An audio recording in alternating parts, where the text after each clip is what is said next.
waxaan ahay hawiyaan ahay irir Soomaali Qurayshuu galaya inta wada sheeganaysa carab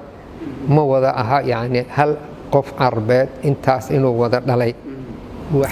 ma aha qofkii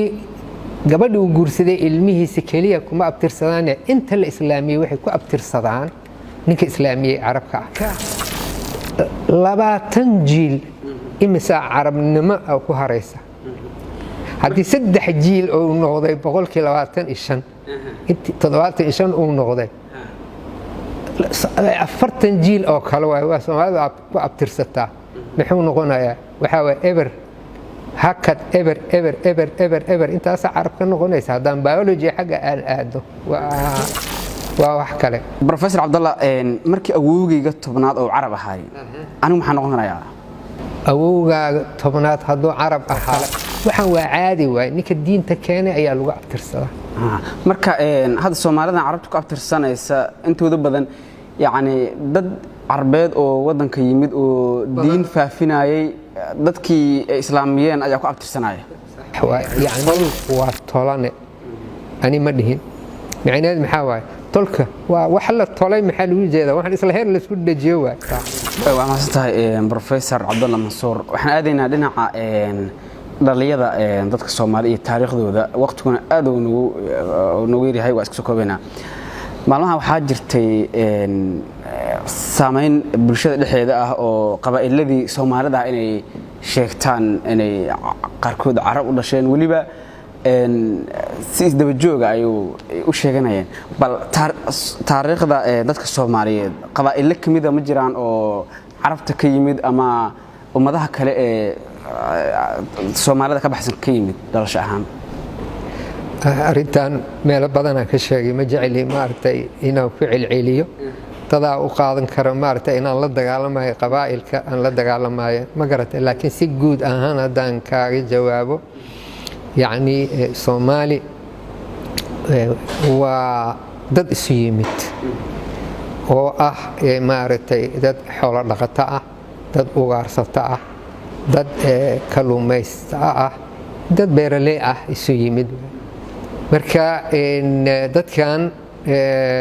waa dad madow waxaana kor uga yimid dad maartay Arbeed oo diin iyo ganacsi u yimaadeen soo dhaxgaleen oo isguursadeen waa jira laakiin tira ahaan hadii maartay la fiiriyo yani inta wada sheeganaysa carab ma wada aha yani hal qof Arbeed intaas inuu wada dhalay waxa waaye waa wax yar oo adag tahay in la aamino laakiin qabaa'ilka Soomaaliyeed hadaa dhaxgashid abtirsilkooda waxaad arkaysaa qoloba maartay sheegad ah qolaa ku darsamaysa qolaa ku darsamaysa kor ahaan waxa lagu leeyahay nimankan waa maartay qabiilkaas waay laakiin hoos markii la yimaado waxaad arkaysaa kuwa aan qabiil kale ah halkan maartay ku taloobay ayaad arkaysaa oo Soomaalida isla dhaqanka Soomaalida ayaa wuxuu sheegayaa uu leeyahay tol waa tolane ani ma dhihin macnaheedu maxaa waay tolka waa wax la tolay maxaa lagu jeedaa waxaan isla heer la isku dhajiyo waay ma garatay marka tol waa tolane Soomaaliya hore u tiri maxaa ka dhigay dad oo maartay la isku toltay waxaa ka dhigay dawlad la'aan oo xoolo raacata reer guuraa waay hadaad maanta aad ka guurtay beledweyne aad aadaysid Baydhabo ama aad Kismaayo aadaysid oo tolkaaga hadaa ka soo tagtid yaa xoolaha ku badbaadinaya dawlad ma lehe qolada marka meesha joogta ayaad sheeganaysaa diyaad la bixinaysaa meeshii abtirsigaaga meesha ku baabaya ayaga marka sidaas maartay ayaa la isku dhex jiraa sida daraadeed lama dhihi karo intii qabiilka afarta la sheegay oo hal qof wada dhalay ma jira yani waa adag tahay inay maartay waxay yihiin inay tan kale haddaan dhinaca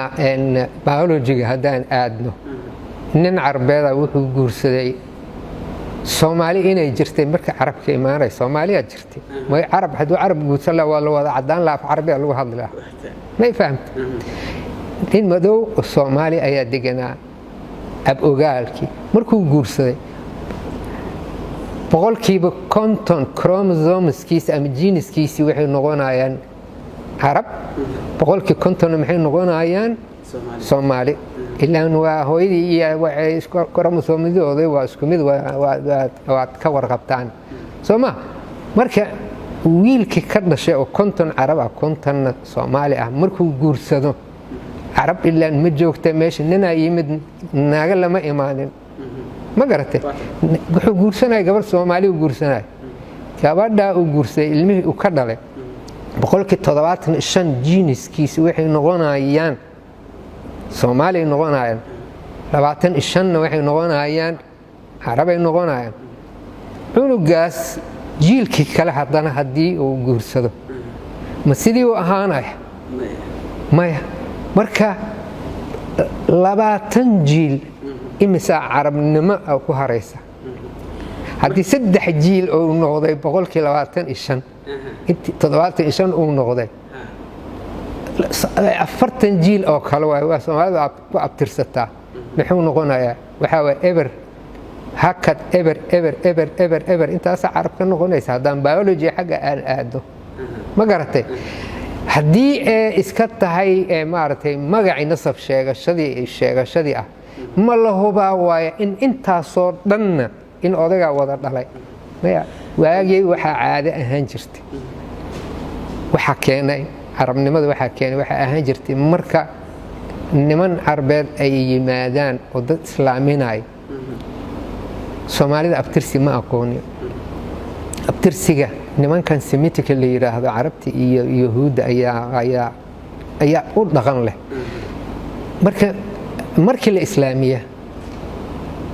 ma aha qofkii gabadhu uu guursaday ilmihiisa kaliya kuma abtirsadaan inta la islaamiyay waxay ku abtirsadaan ninka islaamiyay carabka ah maxaa u daliil ah waxaad arkaysaa niman badan oo oromadaas ah oo cali ay ku abtirsadaan oo sheekh faqih hebel ay ku abtirsadaan waa ninkii keenay abkoodi cali aha waxaan arkaynaa maxaan ku yiraahdaa Afrikada galbeed dad madow la islaamiyay oo iyagana carab ku abtirsada maxaa keenay nin carbeed meesha keenay ayay maartay ku abtirsadaan Pakistaankaas sidaas oo kale waxaan waa caadi waay ninka diinta keenay ayaa lagu abtirsadaa marka hadda Soomaalida carabta ku abtirsanaysa intooda badan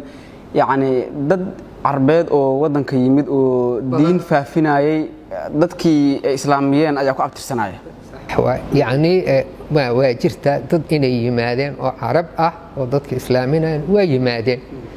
marka laakiin waxa roon in aan baarno aan iraahno waxyaabaha macquulka ama logic ah inaan fiirino yaani caatifo kaliya ma aha in islaam nacabna ma aha islaamku waa jecelnahay carabna waa walaalehen waa jecelnahay laakiin waxa roon inta tirada timid iyo tirada looga yimid ayaa badan waay ma garatay ayaa badan marka dadkaas waa yimaadeen wayna guursadeen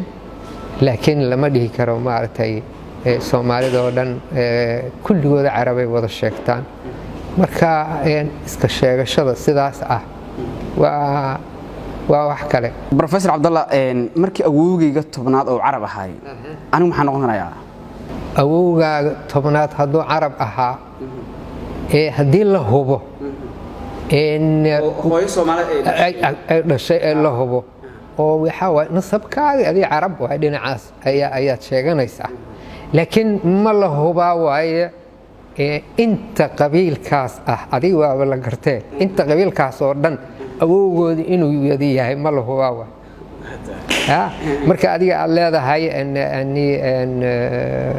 waxaan ahay hawiyaan ahay irir Soomaali Quraysh galaya marka hawiyahaas ma yihiin irir Soomaali ma wada galayaan waaye ama daaroodaan ahay daarooda yimid oo carab ah yimid okay waanaagu guursaday doombiri guursaday waa dhalay waxa ma yihiin ogaadeen le ka soo qaad wuxuu ku leeyahay ogaadeen wuxuu yahay tol iyo tagoog iyaga qiraya tol iyo tagoog hayhin tol waa dadku soo toloobay waa tagoogna dadku dhashay waa marka keed leedahay adiga kaasa caraba kan carab ma aha ma kala bixin kartid ogaadeen dhan marka waxaad leedahay carab waaye iyaga isla tol iyo tagogan leena san u kala saarayna marka jiniski inaan raadino waa marka odagii tobanaad uu carab ahay jiniski oo haddana Soomaaliye ay isii dhaleen haddii aan fiirinayno abtirsiga waa xagga aabbaha raaca xagga aabbaha raaca sida diinteenu faraysa ma garatay marka wuxuu noqon karaa dhinacaas laakiin hadduu uu ku koray ku dhashay dalkan Soomaali ku dhashay waa Soomaaliyoobi jiniski oo dhammaan carabnimada Soomaaliyoobi abtirsigiisa ku abtirsada laakiin waa Soomaali waa soo gabagabinayaa taariikhda inta aad baaraysay dadka Soomaaliyeed meesha ay ka yimideen ma jiraan qabiil ama qabaylo Soomaaliya oo tilmaami karto oo taariikhda markii la baaray Quraysh galay ama carabnimo galay anigu ma haye kuma dhihi karo qoladaas ma artay rasmi ah Quraysh waa la wada galay hawiya gala irir Soomaali markii la sii wado Maxamed Hebel uu galaya ma garatay daarood Quraysh uu galaya Isaaq Quraysh uu galaya raxweyntu waxay ku leeyihiin ayagana Abu Bakar Siddiq sheekhaasha galaysa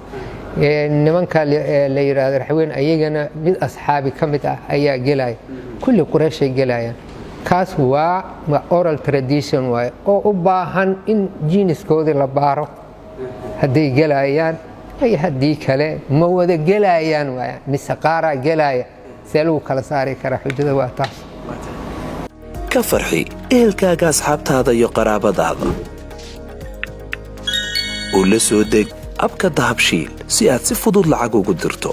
marka aad la soo degto applicationka dahabshiil ee aad lacag ka dirayso isticmaal koodka khidmad la'aanta ee Tree Free oo kuu sahlaya in 3 jeer ugu horeeya ee aad lacag dirayso aan wax khidmad ah laga qaadin